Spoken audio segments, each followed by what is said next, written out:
Realize, my dear brothers and sisters, that the primary commandment to fast in the Quran occurs in Surah Al-Baqarah, verses 183 to verses 187. So these verses are really the primary verses that mention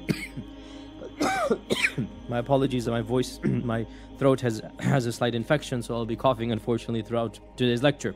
These are the primary verses that mention the fast of Ramadan, and it begins as follows. In fact, not the primary, these are the only verses that mention the obligation of fasting. Not the primary, these are the only verses that mention the obligation of fasting. Other verses in the Quran that talk about fasting are for the kafara for this, or for the expiation for that, or for Maryam, having fasted her tongue from speaking when Isa was born, of this nature. The only verses that command us to fast as an obligation are these verses in Surah Al-Baqarah. And of course, Surah Al-Baqarah is an amazing surah.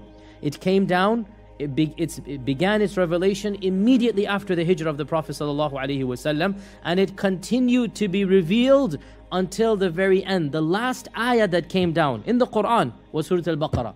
وَاتَّقُوا يَوْمًا تُرْجَعُونَ فِيهِ إِلَى اللَّهِ. Fear the day that you shall return to Allah. So the last ayah of the Quran is in Surah Al-Baqarah.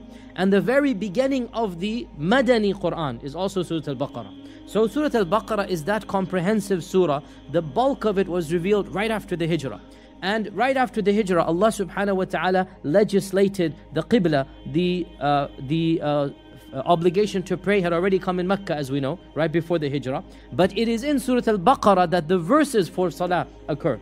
And it is in Surah Al-Baqarah that zakah occurs, the first juz. We talk about, Allah mentions zakat.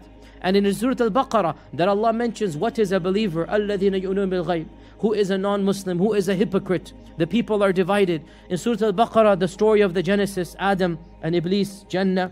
In Surah Al-Baqarah, the histories of Musa, Isa, a brief history of mankind. And then after all of these beautiful commandments and stories, then Allah subhanahu wa ta'ala says, Ya ayyuhal ladhina amanu, O you who believe, kutiba alaykumus siyam. So this is a nida, it's a call, O you who believe. The obligation of fasting is not just an individual obligation. It is an obligation for a group. It's not just an individual act. It's an act of a community. O you who believe, fasting has been legislated. Kutiba means Allah has decreed. Kataba is to write. Kutiba, it has been decreed. So there's nothing that is new. Allah had decided this before the verses came down. Kutiba alaykumus siyam. Siyam has been ordained for you. Then Allah says, as it was ordained for those before you. Meaning, O Muslims, do not think that you are being burdened more than other nations. Do not think that fasting is unique to you. Rather, since the beginning of time, fasting has been one of the primary ways that I have legislated worship upon all of my servants, as it was legislated for all those before you. And to this day we have remnants of fasting in all of the divinely revealed religions, even though the legal, technical fast that they did was different than our fast. And to this day, some of the Orthodox Jews, they fast one full day, morning and evening, for example, just one day. Others have their own different types of fast that they do. Allah is not saying that dawn to dusk was legislated. Kama kutiba doesn't mean the same way you guys fasted, the same way they. No, Allah is saying, as I have legislated upon you, similarly I legislated upon previous nations. However, our fast, alhamdulillah, is the easiest fast. The other nations had it more difficult. Now some say that they had more difficult but smaller quantities.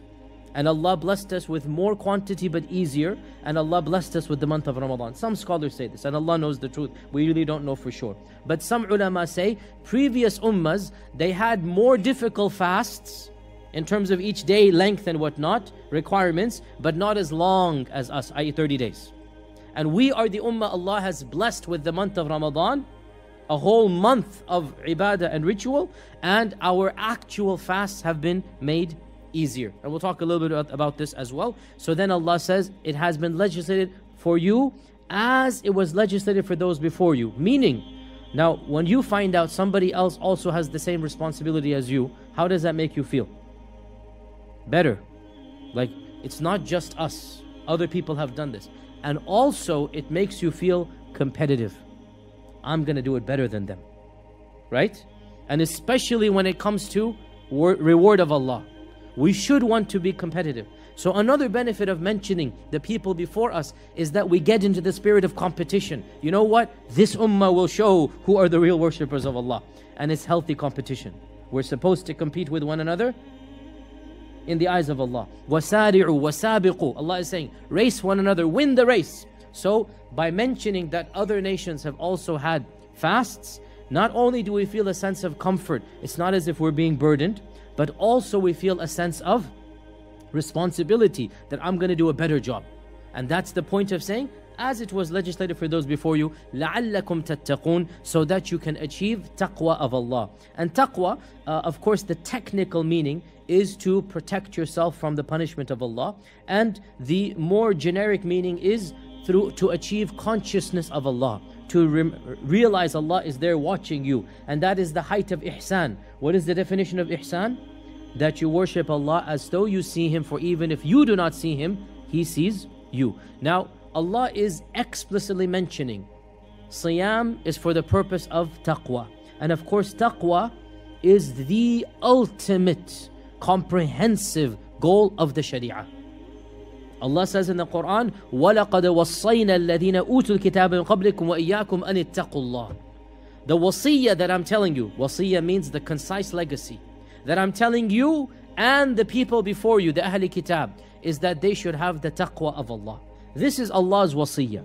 And the evidences and verses for taqwa are way too numerous to mention. But taqwa is the essence of Islam.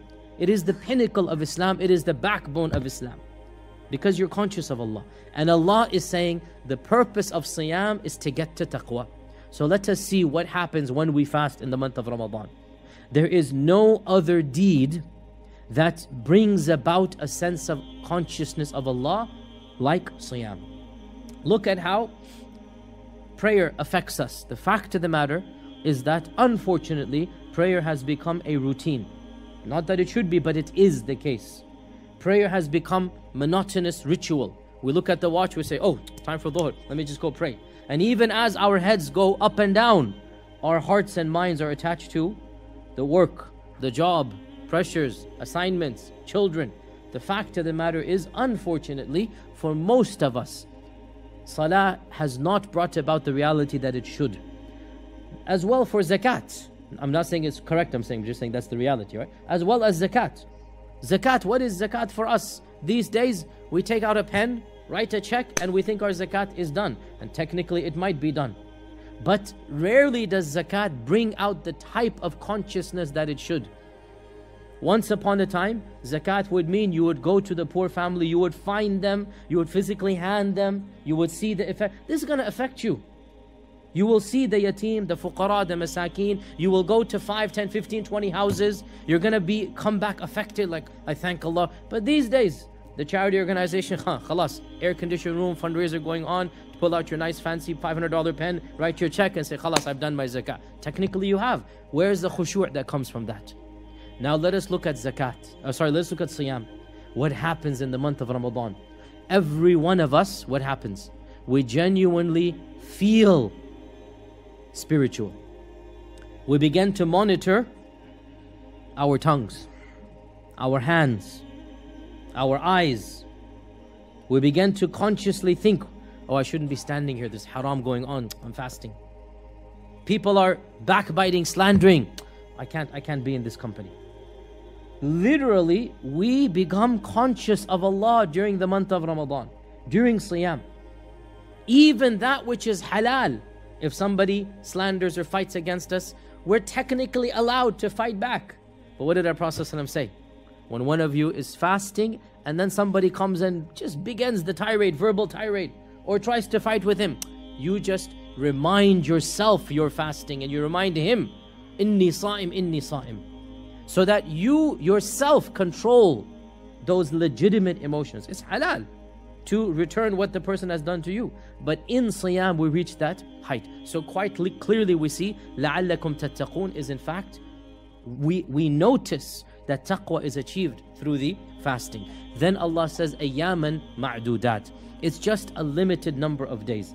And ayyam, technically, ayyam is, as in Arabic is called jam'u taksir, which is a small quantity of days. I.e., typically ayyam is used from 3 to 9. You wouldn't use ayyam for 30 days. Typically ayyam is used for small quantity. But Allah uses ayyam, even though typically it wouldn't be used for 30, to show you that those 30 days will go by like they're 3-4 days. They'll go by very quickly. Ayyam. And then to emphasize ma'dudat, limited. So a limited number of few days is how we would translate these verses.